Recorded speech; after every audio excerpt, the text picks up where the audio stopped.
Tujuan pembelajaran yang akan kita capai masih sama seperti minggu-minggu sebelumnya, yaitu menelaah kondisi masyarakat Indonesia pada masa penjajahan dengan benar. Adapun indikator yang akan kita capai ada beberapa diantaranya. Pertama, menjelaskan penyebab timbulnya perlawanan rakyat Indonesia. Kedua, mendeskripsikan berbagai perlawanan terhadap pemerintahan Hindia Belanda, yaitu 1. Perang Saparua di Ambon. 2. Perang Padri di Sumatera Barat pada tahun 1821 sampai 1838. 3. Perang Diponegoro tahun 1825 sampai 1830. 4. Perang Aceh. 5. Perlawanan Singamangaraja di Sumatera Utara. 6. Perang Banjar. Dan 7. Perang Jagaraga di Bali. Mari kita bahas satu persatu dari indikator yang akan kita capai. Pertama, penyebab timbulnya perlawanan rakyat Indonesia. Perlawanan terhadap pemerintah Hindia Belanda terjadi di berbagai daerah di Indonesia. Adapun salah satu penyebab munculnya gejolak perlawanan rakyat Indonesia terhadap Belanda adalah karena adanya berbagai sikap, perilaku, dan tindakan bangsa Belanda yang tidak menghormati hak-hak dasar rakyat Indonesia dan banyaknya penderitaan yang dirasakan rakyat Indonesia. Abad 19 merupakan puncak perlawanan rakyat Indonesia di berbagai daerah menentang pemerintah Hindia Belanda.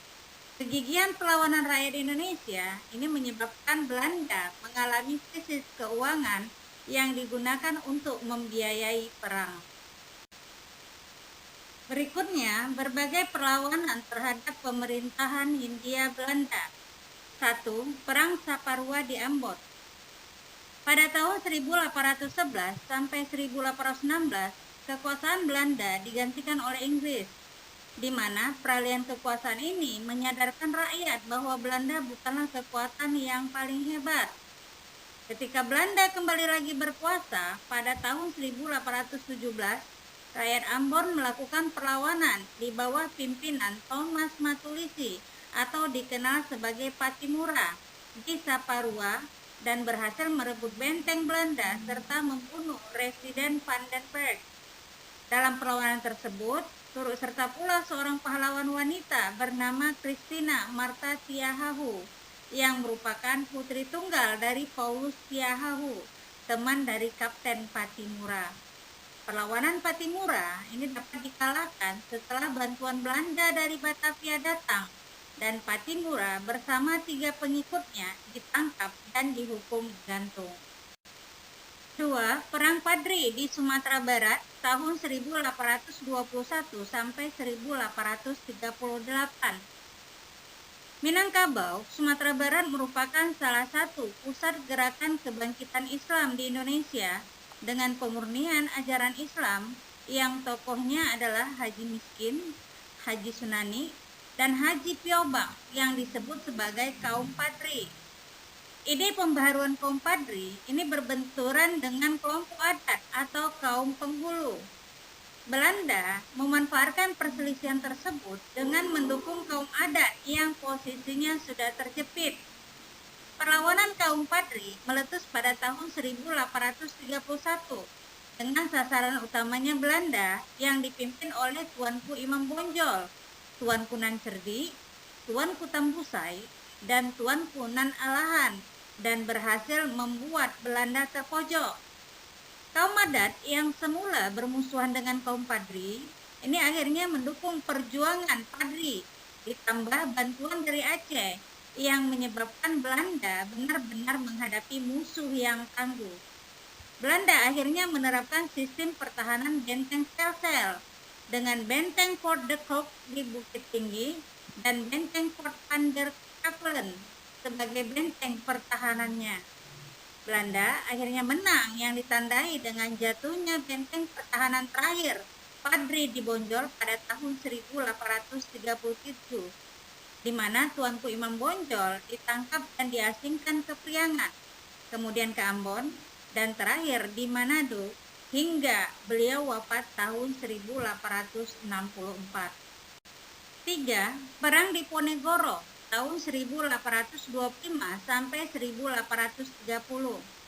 Perang Diponegoro merupakan salah satu perang terbesar yang dihadapi Belanda, di mana perlawanan Pangeran Diponegoro tidak lepas dari kegelisahan dan penderitaan rakyat akibat penindasan yang dilakukan Belanda dengan campur tangan Belanda dalam urusan keraton Yogyakarta yang menerapkan pajak-pajak dan kebijakan ekonomi lainnya yang menjadi sumber penderitaan rakyat Indonesia. Pada tahun 1822, ketika Hamengkubuwono IV wafat, terjadi perselisihan tentang penggantinya karena pada waktu itu putra mahkota masih berumur 3 tahun. Inilah yang menjadi kesempatan Belanda untuk ikut campur tangan dalam urusan kerajaan. Beberapa tindakan Belanda dianggap sudah melecehkan harga diri dan nilai-nilai budaya masyarakat. Sebagai contoh, saat membangun jalan baru pada bulan Mei 1825, Belanda dan Pati Danurejo memasang patok-patok pada tanah leluhur Diponegoro. Terjadilah perselisihan saat pengikut Diponegoro mencabut patok-patok tersebut. Belanda segera mengutus serdadu untuk menangkap Pangeran Diponegoro, sehingga perang tidak dapat dihindarkan. Pada tanggal 20 Juli 1825, Tegalrejo yang menjadi basis pengikut Diponegoro direbut dan dibakar oleh Belanda.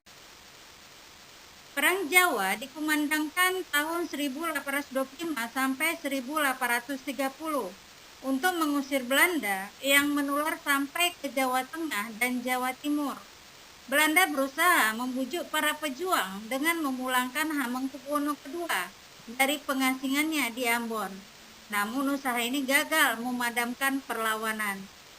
Belanda akhirnya menerapkan siasat benteng sel-sel, di mana Belanda mampu memecah belah jumlah pasukan musuh dan berhasil menangkap Kyai Majah dan Pangeran Mangkubumi, yang kemudian juga berhasil meyakinkan Panglima Sentot Prawiryodirjo untuk membuat perjanjian perdamaian. Pada bulan Maret 1830, Diponegoro bersedia mengadakan perundingan dengan Belanda di Magelang, Jawa Tengah, di mana perundingan tersebut hanya sebagai tipu muslihat Belanda saja, karena ternyata Diponegoro ditangkap dan diasingkan ke Manado, kemudian ke Makassar, hingga beliau wafat pada tahun 1855. Selanjutnya kita bahas Perang Aceh. Traktat London tahun 1871 menyebutkan Belanda menyerahkan Sri Lanka kepada Inggris dan Belanda mendapat hak atas Aceh, di mana saat itu Aceh merupakan negara yang merdeka.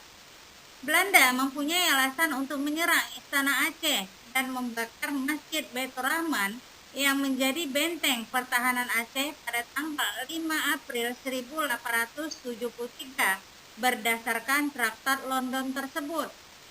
Semangat jihad atau perang membela agama Islam menggerakkan perlawanan rakyat Aceh. Jenderal Korel terbunuh saat terjadi pertempuran di depan Masjid Baitur Rahman, Banda Aceh.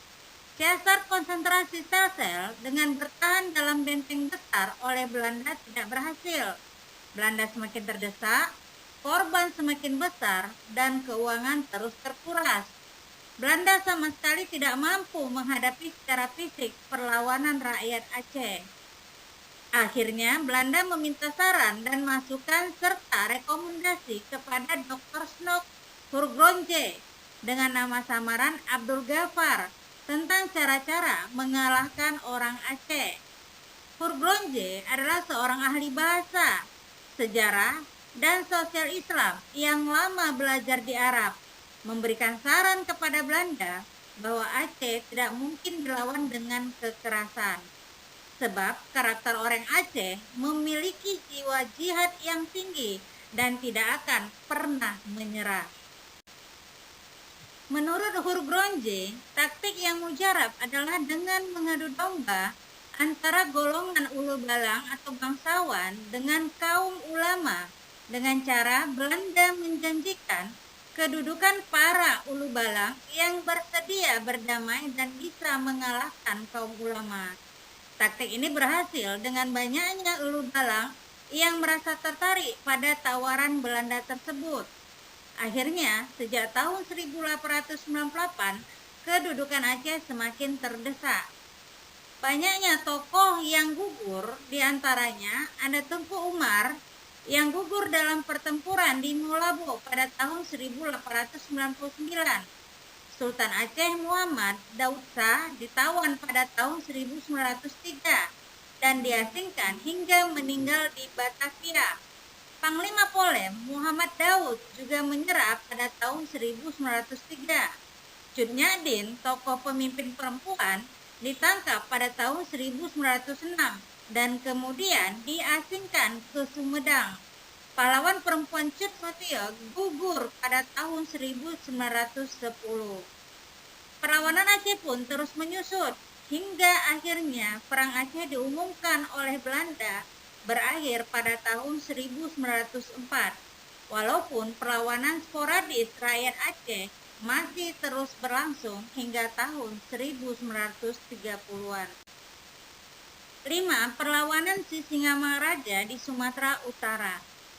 Perlawanan terhadap Belanda di Sumatera Utara disebut juga Perang Batak, yang berlangsung selama 29 tahun yang dipimpin oleh Sisingamangaraja ke-12. Pertempuran diawali dari Bahal Batu yang menjadi pusat pertahanan Belanda pada tahun 1877.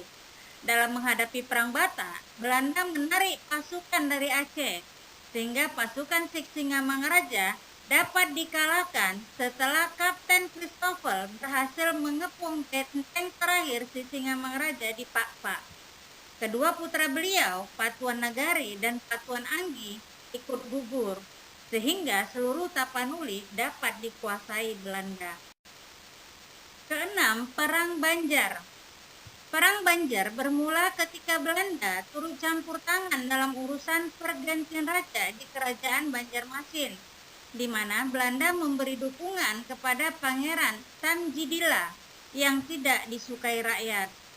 Perlawanan dilakukan oleh Prabu Anom dan Pangeran Hidayat. Tetapi setelah Prabu Anom ditangkap Belanda pada tahun 1859, perlawanan dipimpin oleh Pangeran Antasari. Namun pasukan Pangeran Antasari dapat didesak. Pada tahun 1862, Pangeran Hidayat menyerah dan berakhirlah perlawanan Banjar di Pulau Kalimantan, dan perlawanan ini benar-benar dapat dipadamkan pada tahun 1905. Yang terakhir, 7. Perang Jagaraga di Bali.